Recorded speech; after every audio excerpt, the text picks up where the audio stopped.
Welcome back in. It's Drew to Smash, bringing it back here with you with Colorado Buffs Dynasty. We're here, Season 2, Week 3.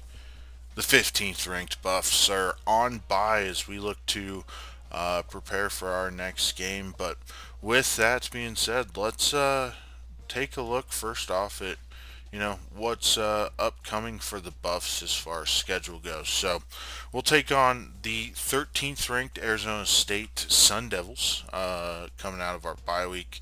UCLA the week after, Washington State, Arizona, Cal, and then USC before we hit our next bye week. So a tough stretch of 6 games there, roughly. Should be interesting, but we're going to be under the lights 8 p.m. Against the Sun Devils, and that'll be another top 25 matchup after we were able to get the job done against the Cincinnati Bearcats. So everything's looking really good. So let's dive into the top 25 standings here. So you got Bama sitting there at 1, Ohio State at 2, Kansas State chilling there at 3, USC at 4, Miami at 5, Michigan State at 6, even though they've yet to play a game. They'll play Wyoming this week. Oregon State sitting there at 7, 8, the Arkansas Razorbacks. Utah sitting there at 9 after a loss to Michigan. And then LSU rounds out the top 10. So 3 teams in our conference represented in the top 10. We'll take that. But keep continuing on. We got Texas A&M, TCU, Arizona State making an appearance with their first game this week. Auburn, Colorado, us, the Buffs, sitting there at 15. Tennessee, Florida, Oklahoma, Cincinnati, Penn State, Georgia, NC State, Syracuse, Michigan, and Wake Forest. And then as far as votes go, UCLA approaching that top 25. Same with Mississippi State, Ole Miss, Georgia Tech, and Louisville. As UCLA dropped out, but they look to be hopefully sliding back in here soon. So the Pac-12 very well represented so far. So I'm excited to see that. As far as conference standings here in the early going, UCLA did drop one to Washington. But other than that, the hasn't been too many Pac-12 games played so far, which to be expected. We're only in week 3. It's an early bye. Early Heisman race. So you got Travion Henderson leading the way with Jameer Gibbs. Brendan Lewis is there shortly after. I don't know how much longer he'll be there, but he's still there in the Heisman running. Bryce Young and Caleb Williams. So very quarterback heavy at the bottom, but the top 2 leaders are in the running game. So let's take a peek here at our season stats. So Brendan Lewis, our starting quarterback, 3 touchdowns, 2 picks for 402 yards. Trey House been extremely productive on the ground, 4.4 yards per carry, 4 touchdowns. Receiving, Cole Dawson living up to the hype in the receiving game, getting 18 yards per catch and 1 touchdown. Need to try and get him some more touchdowns, that's for sure. O line's been holding up fairly all right. Allowing 4 sacks is okay at best. Aubrey Smith leading the team in tackles with 11. Trevor Woods right behind him, and Egon Carey. I'm still going to struggle with that name, as you guys know, and we'll say that every time. But Carey, 8 tackles, 2 for loss, and a sack. So in the kicking game, we've missed a kick, and extra point wise, we're solid. So Venn on the returns has looked okay at best. So, but with that, as far as our coach prestige, we're just a solid A. We'll take that any day of the week. Outside of that, we'll take a quick peek at players of the week for the NCAA. So you got Jake Clifton from the Kansas State University, Will Rogers in week 1, Dallas Branch and Lou Nichols week 2 for the NCAA players of the week. All right, and then with that, the best part, that I know you guys tune into is let's talk recruiting. And first off, let's just take a brief glance at what the school's looking like. So, our coach prestige, A, take that. Conference prestige, the Pac 12, due to our average rank, is the second best conference in football behind the SEC. We'll take that. Campus lifestyle, A minus, and then mostly B's, C's, and then the 1D down there. But, we're building the program again. So, just like you'll see Coach Prime do in real life, this is my dynasty at CU, so we're going to make it happen. Coincidentally, just lined up with that. But let's get into the prospects. Our main prospects we are targeting here in the early parts of recruiting. So we got Danny Ewing, a 6'4", 298-pound guard out of Fenton, Michigan, 4-star. We're currently in the lead for him. As far as recruiting goes, Missouri is right there as well, trying to get in on the action with him. So we'll probably be battling Missouri for his services to come to Colorado. We got Curtis Breedlove out of Colorado, Manitou Springs, 6'2", 326, 3-star. Again, just another good offensive lineman. Again, size, awesome. Nate Chapman out of Texas, not Nacogdoches. That's my best guess. Looking good there. Paul Joseph, 6'6", 295, tackle out of Elmhurst, Illinois. And then Jeremy Coley, 6'6", 276 out of Joliet. I think that's right. Joliet, Illinois, 25th ranked tackle. So as you can see, just from the beginning stages here of us going through recruiting, the offensive line is a huge priority for us. I want to virtually, you know, with these guys, they're not super highly rated, but these are building block pieces to our offensive line. If we get Paul Joseph and Coley in, those guys are probably going to plug and play pretty quickly. Whereas these other top three are a little bit more developmental type guys, but they have the size and the ratings that we're ideally looking for, that we can nurture them and grow them relatively quickly, most likely redshirt candidates from the start. Now we get into, the guys that we're actively putting our points into. So we start first with J.J. McDonald, 6'5", 265 defensive end out of Elk Grove Village, Illinois. When it comes to he's a +5 gem, 82 speed, great strength, really much more of a power rusher than anything. And with that, we expect big things from him. We're heavily trying to get him on campus to be a Buff, because he's the type of guy that will grow to be a game-changing defensive end in our 3-4 scheme and really provide a lot of pressure off those edges when called upon. Next, we move to Michael Daniels, 6'5", 272-pound, 4-star athlete out of Robstown, Texas. So with that, very much kind of a hybrid lineman type guy. 76 strength, 68 speed. Not a great tackler. So with that, leads me. He's much more. I think he's looking at more of kind of a blocking tight end, maybe an offensive lineman type guy, but to me, probably a blocking offensive lineman. So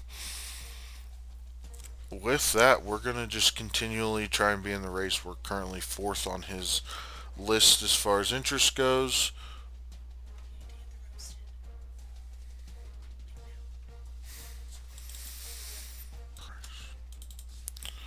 Sorry about that, guys. So next, we'll move to the quarterback, Jeff Gaston, 6'3", 182, 4-star, number 4 ranked quarterback in the country from El Paso. Great speed, fairly good throw power and accuracy. It looks very similar to Tyrone Moses, just not at he's a little bit faster than Tyrone as we're battling with K-State and Arkansas for him. But Jeff Gaston, we are always going to recruit the quarterback position. I'll typically I'm a guy that tries to get at least one per class and keep that guy on the roster to continually grow and develop. So that way that position's always taken care of. But yeah, this is more so bring him in to compete with Tyrone Moses when Brendan Lewis is done. So next, we move to Jermaine Baldwin, 6'5", 300-pound guard out of New Jersey. Again, we're working hard to revamp, or not revamp, but stay heavily recruiting our offensive line. We got to build through the trenches. After this season, our depth is starting to whittle away, so we got to replenish that offensive line room. So we're competing with all Pac-12 schools for this guy, so we got to try and win out so he's not playing against us for the next 4 years, at least for 3 to 4 years, roughly. All right, next we get into Wayne Jones, a 6'3", 202-pound wide receiver from Nebraska, Lexington, Nebraska. Currently in the lead for him, again, gem player.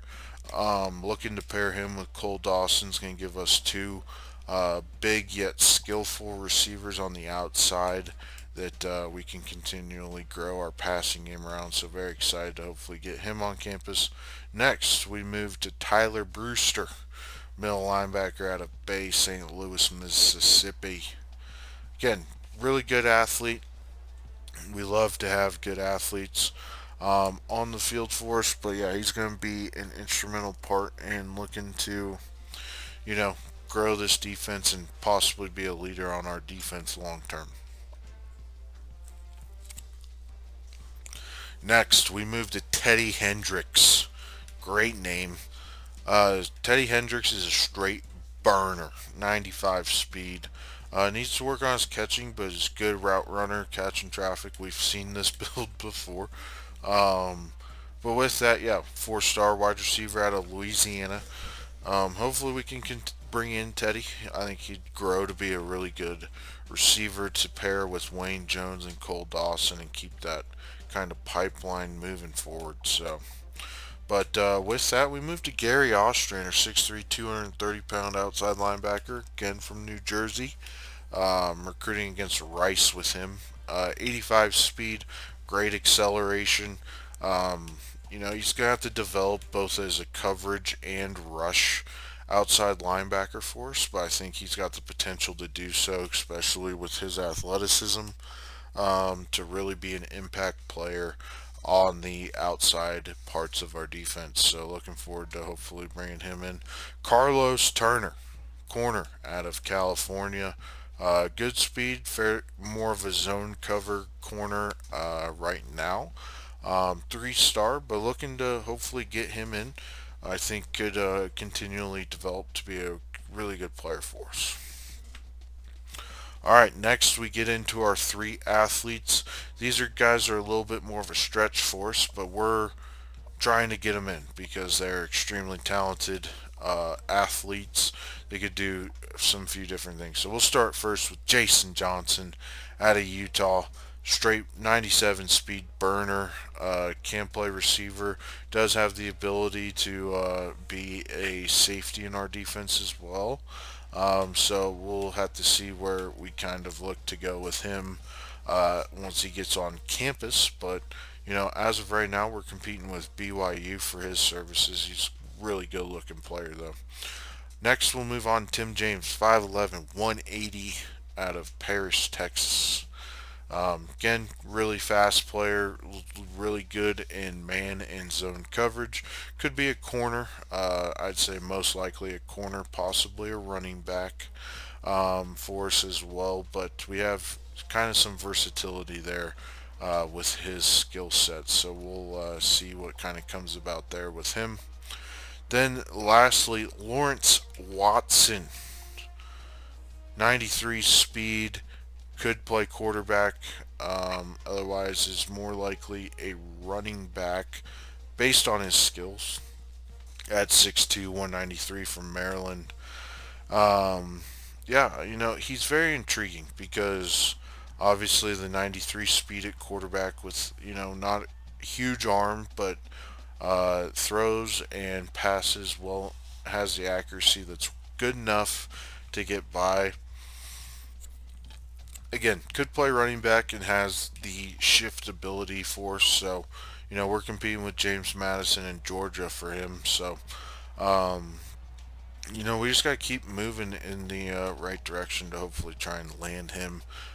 Be a huge get force as we, look to could do multiple things with him. So these three athletes would all be, kind of game changing players for the program if we are able to land them and bring them into Colorado. So then we'll cover just the rest of the board quickly.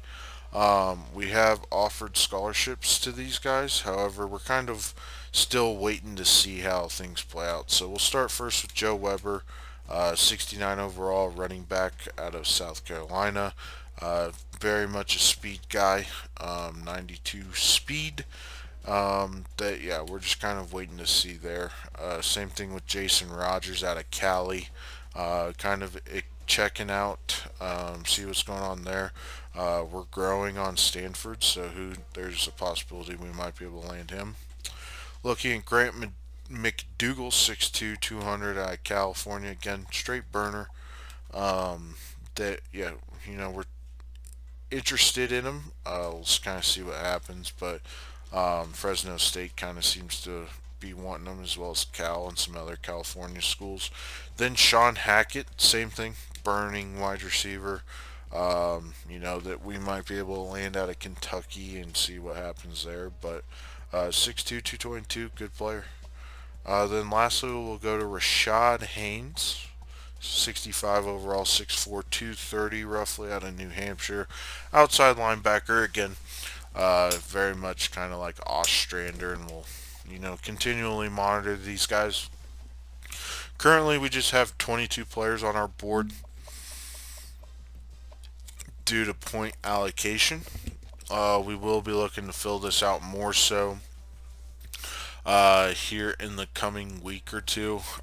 Get that board filled back up and start looking at guys that don't have too many offers as of right now and see if there's any, gems we could look to pull and, get as we go. And as you know, I'll keep you guys informed of the big trends moving forward in recruiting.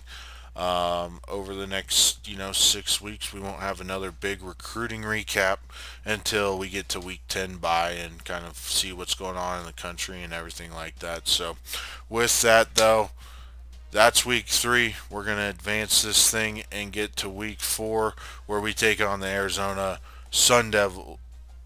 State Sun Devils in what's going to be a huge top 25 ranked match to, hopefully continue to keep our undefeated season going. So with that, it's Drew to Smash signing off. Make it a beautiful day. Have a great one. God bless you. Subscribe to the channel, like the video, and we'll see you here for week 4 of Buffs Dynasties. Take care, and we'll see you in the next one. Peace.